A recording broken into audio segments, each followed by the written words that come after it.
یہ جھگڑا ہی نہیں ہے کہ عبد القادر جیلانی سن رہے ہیں یا نہیں سن رہے. ہم ان سے بڑی پرسنالٹی آپ کو بتاتے ہیں. میکائیل علیہ السلام جن کی ڈیوٹی ہے بارش برسانے کی، لیکن اگر کوئی مسلمان حضرت میکائیل سے کہے گا نا میکائیل بارش برسا دو کہ گرمی کا موسم قریب آ رہا ہے، ہاں مشرک ہو جائے گا.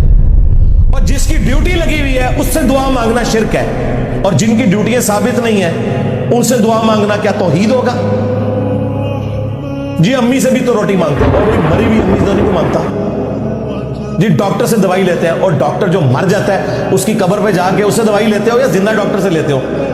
دیکھیں ظاہری اسباب کو ایکسٹراپولیٹ کر کے یہ سب کچھ کرتے ہیں. اور نہیں جی شہید بھی زندہ ہے. اچھا شہید زندہ ہے تو اس کی بیوہ مرنے کے بعد نکاح کیوں کرتی ہے؟ بدکار ہوتی ہے؟ نہیں وہ زندہ ہو رہا ہے. آیا نا دار گلے، وہ زندہ ہو رہا ہے، اس کا مطلب ہے وہ زندگی اور ہے. جو مر گیا چلا گیا یہاں سے، اس کے لیے دعا کریں گے. اب وہ اس دنیا میں نہیں ہے.